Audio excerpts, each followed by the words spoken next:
Andrew, Claudio, Knicks Film School. It was great bumping to you in Vegas, man. How are things? It's good. Things are awesome at the moment because we're officially in the off season, it feels like. So things have settled down a bit.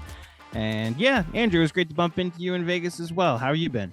I'm doing well. It's awesome to be a Knicks fan these days, right? It is, I'll say. Yeah. Best it's been in a long time. Consistently been, I should say. For sure. All right. I mean, it's all about the center position, and Precious just signed a 1-year, $6 million deal.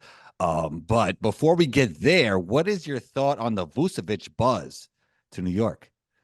I got to be honest, you're notifying me of the Really? Vucevic buzz to New York. I hadn't heard anything legitimate. Yeah, so the thing please is, tell me. Yeah, so they want to land a top center, obviously, and there's a good chance that it won't be before the season, but it could be during the season. And people are talking Mitch and Miles to the Bulls for Vucevic. It doesn't really change the depth because Precious is now there, and it'll be a swipe for Mitch for Vucevic. McBride would be in it. Yeah, that's really what I'm hearing, but I don't think it'll happen before the season starts. I'd have to look at the money because it's just like the world that we live in now with the first and second apron. I'm assuming that means more money is going out because I don't think the Knicks want to hard cap themselves at the first apron. Mm-hmm. If you're just asking from a basketball standpoint, I've never been the biggest Vucevic fan. Okay. The Knicks are so built on rim protection and offensive rebounding. And that's just the opposite of what Vuce is. He's a guy who spaces the floor. The reason that the Bulls were so effective in any rebounding lineups last year is because they had to play him with Andre Drummond.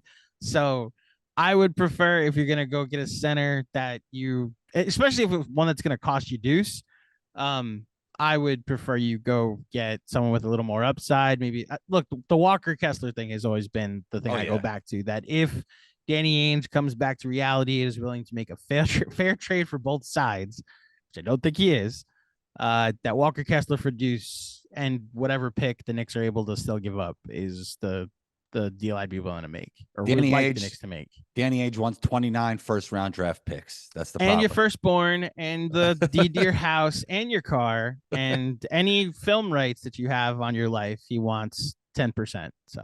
Yeah, I mean, the thing with Vucevic is it would be an upgrade offensively, and he will be. It's more likely he'll be available.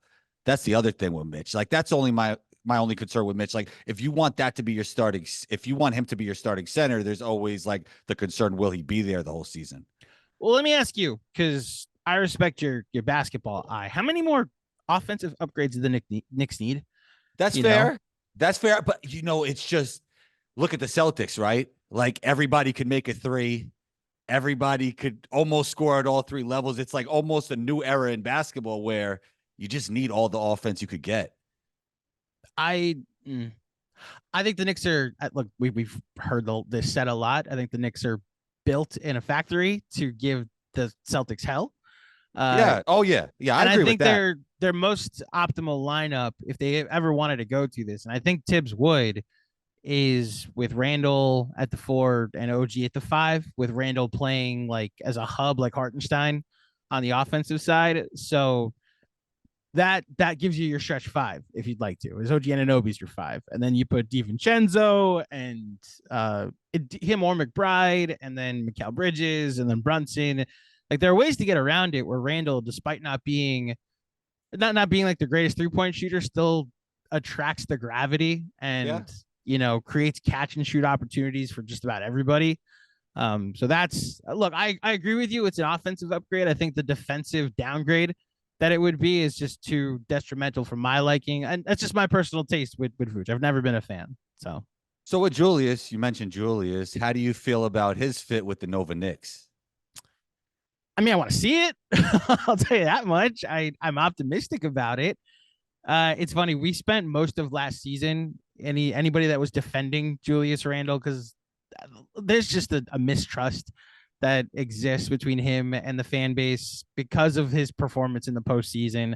I think nationally there is an earned distrust with Julius Randle that we don't know what you are when the games matter the most. This isn't a good stats bad team, guy. They win a lot with Julius Randle on the floor during the regular season. he has just not shown he can perform, not even just like at the highest level, just like at any level in his 3 playoff series so far.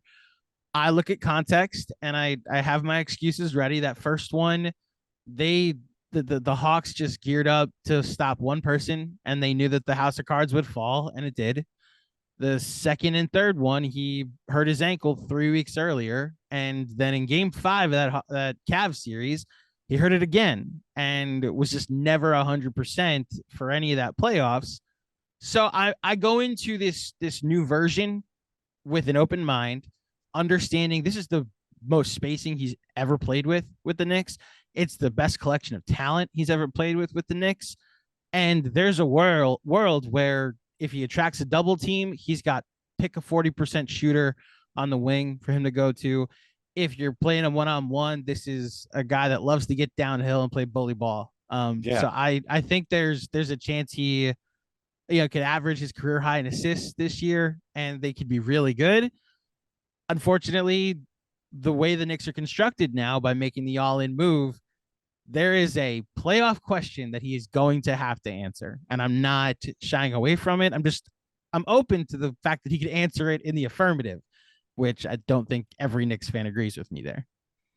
So I was talking to a very smart basketball friend, and he wouldn't want me to say his name on the pod, so I won't say his name on the pod. But he told me the Knicks backup center is right in front of their face. And I'm like, who?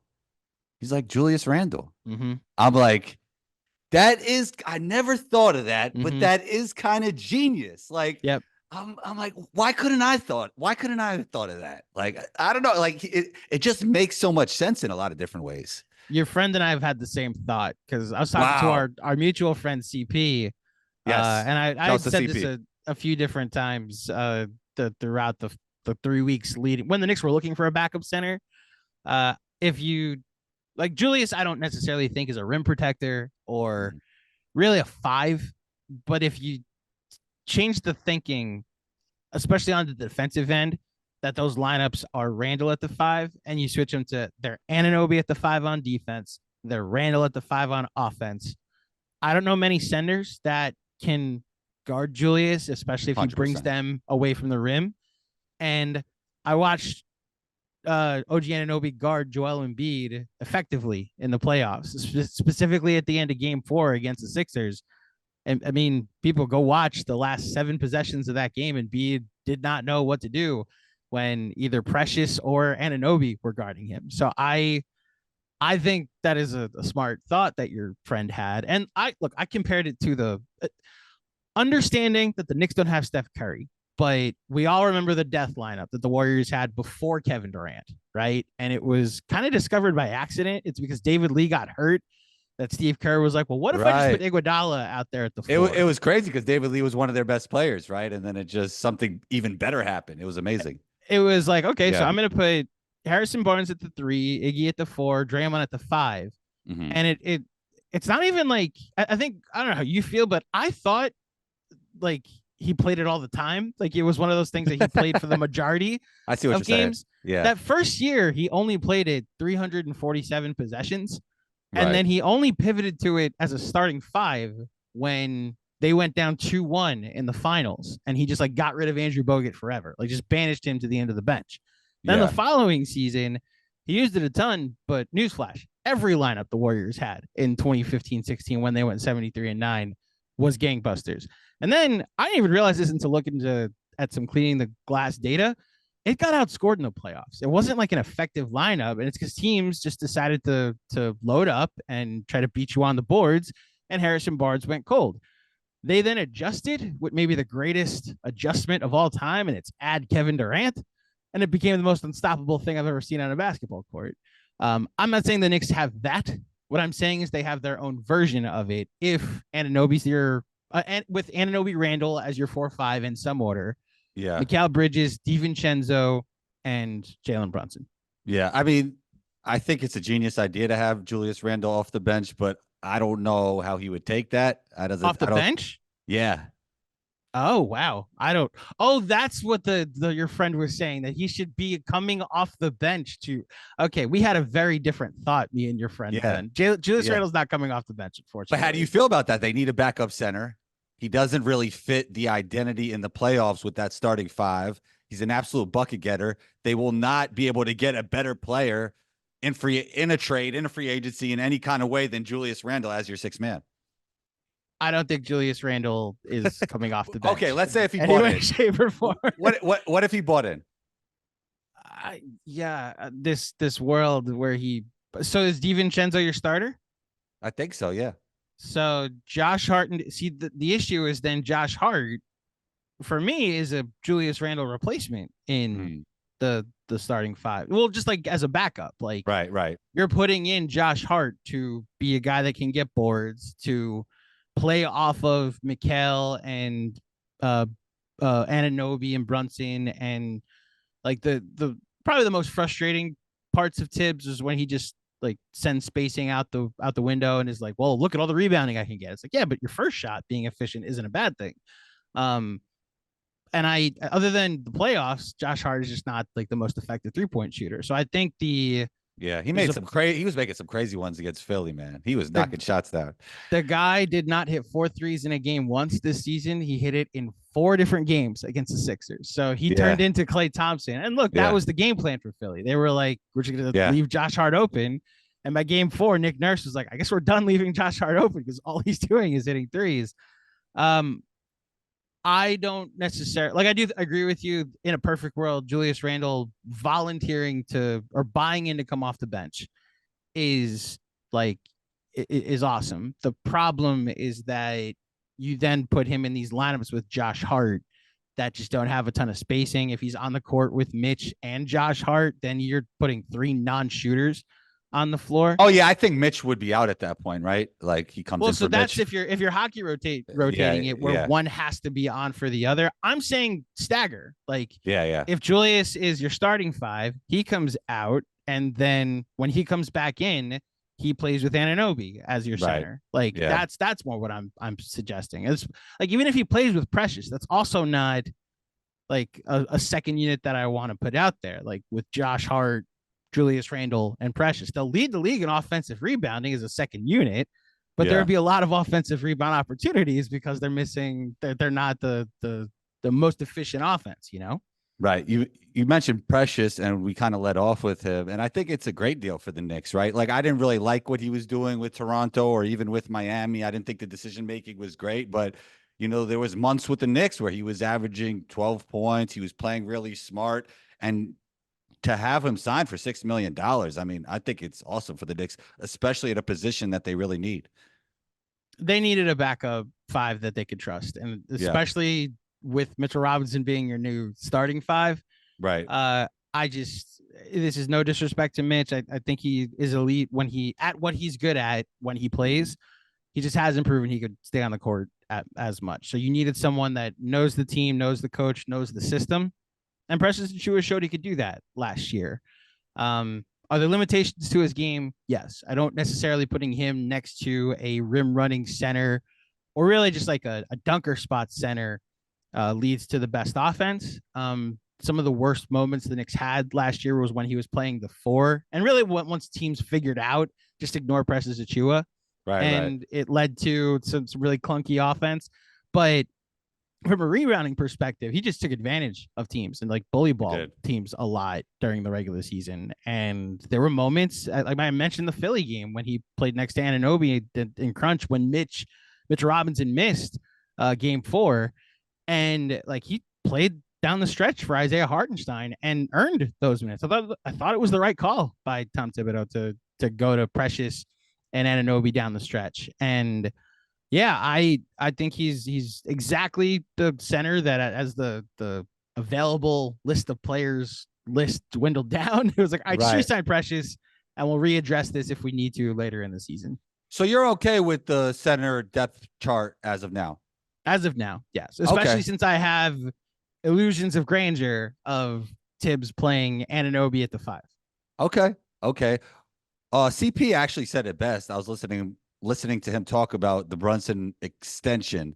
And he basically said, which I totally agree with, that he extended his honeymoon period.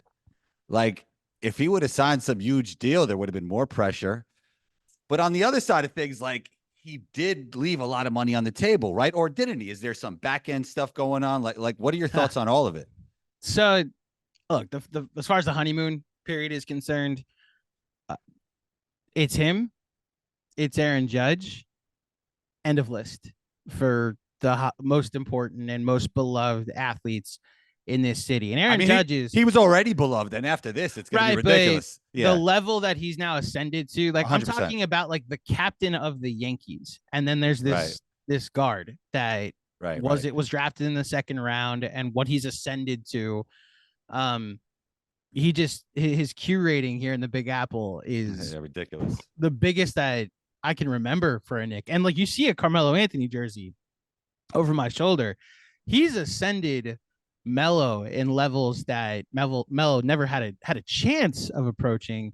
And I got to be honest, like I thought about this during the playoffs, and now you add in the extension, but the Brunson Patrick Ewing conversation is going to come really quick, especially as this team experiences more playoff success.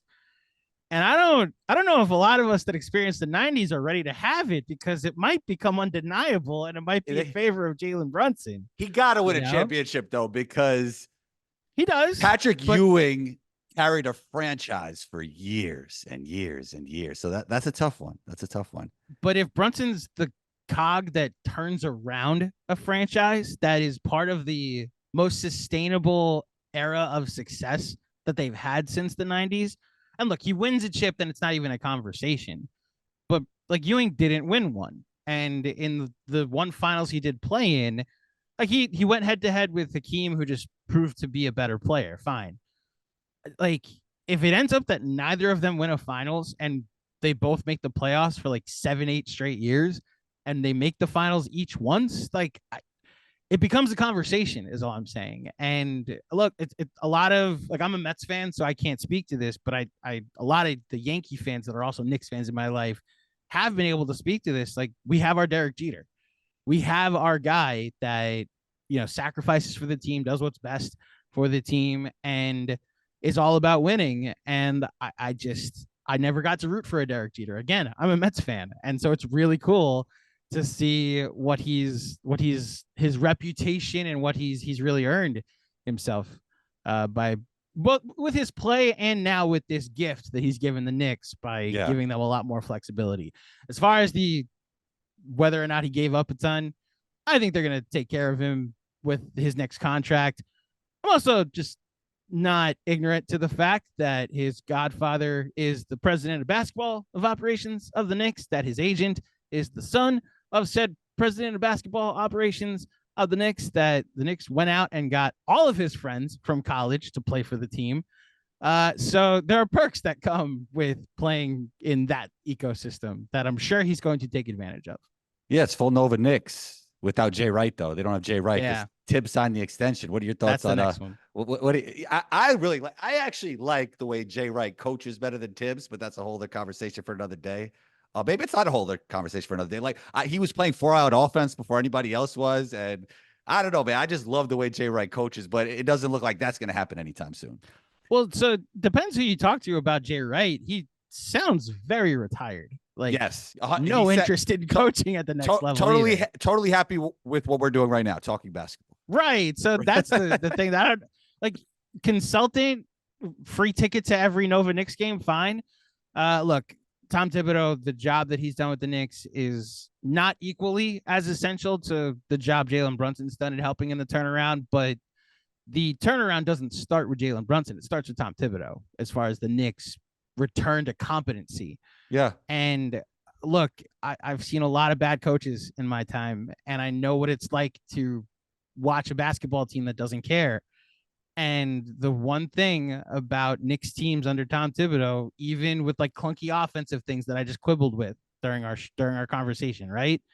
The team cares. Like I heard the Podfather, Mr. Bill Simmons, say at one point when analyzing one of the Knicks series that like they win games by just trying harder. Like he's the body language expert too. He's been talking about this for years. So like looking at the Knicks body language, down 20, they're still trying. Down 40, they're still trying. And there were so many games last year where they're just so far out talented because the injuries were piling up but they're still trying. And it's like they have no business being in this game against you name the team. And they're down 4 with 5 minutes left. And that was a team we all became so proud of. And I would love for the Knicks to eventually, get over the hump and make it to a finals, win a finals with him, a basketball lifer that I think has brought a lot to the game defensively and brought a lot to this franchise. And, like it's on the record. Like Fred Katz has reported this, that one of the reasons Jalen Brunson signed here when he did was because he wanted to play for Tom Thibodeau, the coach that he knew him as a kid, right? He knew him as a kid. Knew him when he was playing, when Tibbs was an assistant coach for the Knicks when Rick Brunson was a player for the Knicks. So like he's known him his whole life, and he partly wanted to play for Tibbs. And I think that buy-in, that family affair, Tibbs is like a adopted Knicks, adopted Villanova coach, Yeah, I mean, this Nova Knicks thing is really crazy. It feels like it's definitely going to be a 30 for 30. What's a more likely 30 for 30, Bronny or Nova Knicks? Nova Knicks. Okay.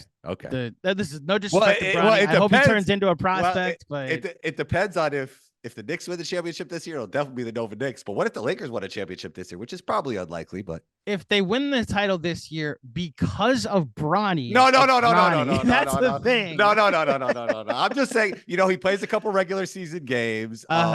And LeBron and AD get it done. You know what I mean? This is no disrespect to Bronny. I hope he has an outstanding NBA career. The much more Cinderella story is these guys winning a title in college and then winning the Knicks a title in the NBA together. That's just, it's poetic being able to do that, all as underdogs too, Yeah.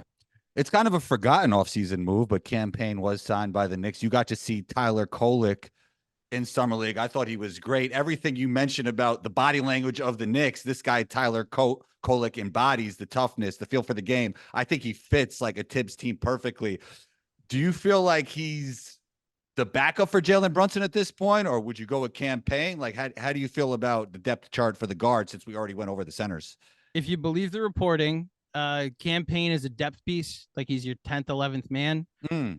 Tyler Kolek is the next man up if they go to a 10th man right now. So you think he'll be getting rotation minutes right away? I think they're going to go 9 deep to start the season. Oh, I okay. think they're going to go the 5 that Jalen Brunson, Mikal Bridges, Julius Randle, OG Anunoby, Mitchell Robinson as your starting 5, with Deuce McBride, Josh Hart, DiVincenzo, and Precious Achiuwa as your back 4, and they'll stagger. Which is the thing I'm most excited about, is to see like the first time we see the Nova Knicks play together. And Deuce McBride, a guy I'm still high on, he's back to playing like 12 minutes a game. He's in every trade rumor though. That's the thing about him, because he's their most reasonable trade asset. Like him and Mitch, right? Outside of Julius, who I think is going to get extended next week, but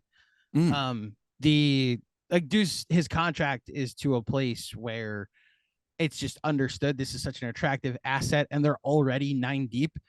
And you did just draft Tyler Kolek. So if you do have trust in Kolek to play 7-8 minutes backing up Brunson, you can. You also have a veteran in Campaign if you want to go that route, and you have insurance. Deuce being in trade, I just think the reality of the contract Deuce signed is that this is an attractive asset to trade if you have to. As far as the rotation is concerned, I think they'll start out going 9 deep. And look, Andrew, this is like the biggest lesson we all learned as Knicks fans last year. Mm-hmm. You can never have too many NBA players on your roster. 100%. I was sitting there in the middle of February watching Charlie Brown Jr. and Obi Toppin's little brother get rotation minutes because the Knicks were desecrated by injury. I watched them lose game 7 against the Pacers because like OG Anunoby was limping around and Josh Hart was tearing his abdomen and Jalen Brunson was breaking his hand and Robinson was already out for the series and Bojan Bogdanovic got cheap shotted against the Sixers. They were at critical mass when they suffered their first injury of the playoffs, and then they suffered 4 more. So I think the Knicks went into this year valuing the 11th, 12th, 13th, 14th roster spot. And now there's guys I think could play for this team if they ever actually get to that point in the injuries that they need to go that route, you know? You mentioned all those injuries, and they were playing so well right after the OG trade, and when everybody was still healthy, they were really looking like a true championship contender. January 2023 is like 2024 is one of my favorite months as a Knicks fan. They looked like, I mean, they were 11-1 with Jalen Brunson, OG Anunoby on the floor. They were 12-2 right after the OG trade, leading up to a Julius Randle injury. I was riding high with that team, and then Randle got hurt on. I have no idea if it was a freak play or a dirty play. I know how a lot of Knicks fans feel about Jaime Jaquez Jr., but you know what, it is what it is.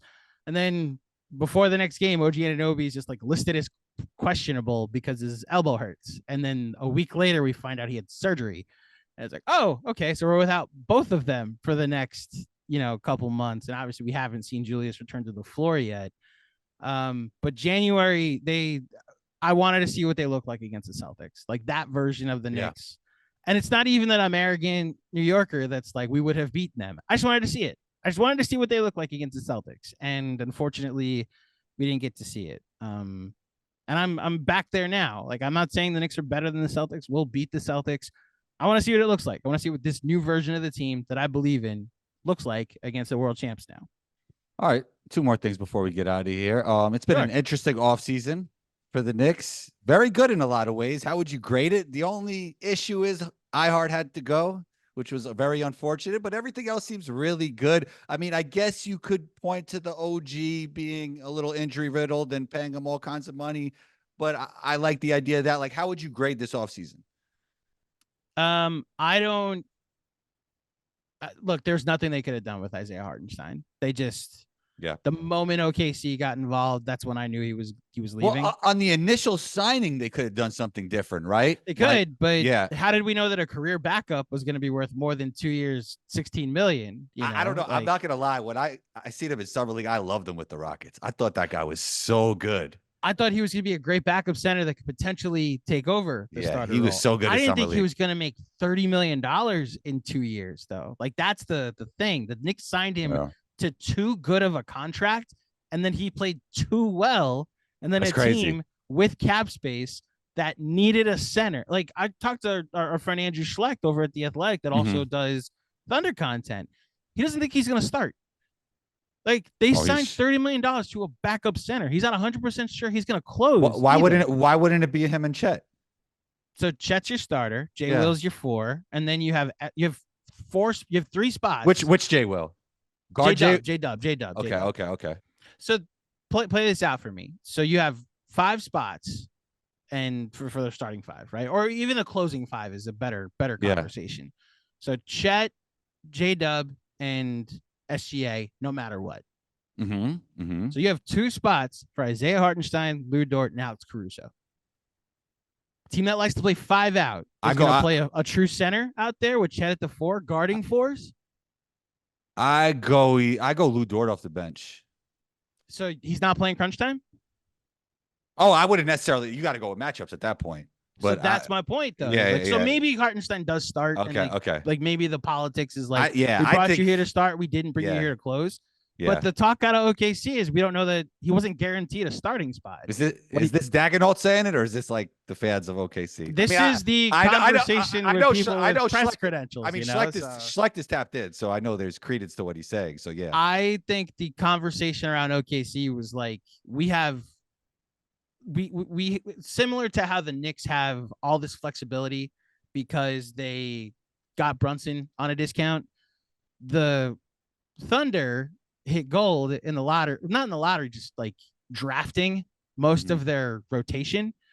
And so they're able to like trade Giddey and no picks for Caruso and just use cap space to sign Isaiah Hartenstein. Perfect. So they're just like, we need a backup. Let's overpay for a backup center. We need another wing. Let's like give up Josh Giddey for Alex Caruso. So they're in a place where they're able to really like splurge a bit on someone that they may not necessarily need more than 20 to 25 minutes a game.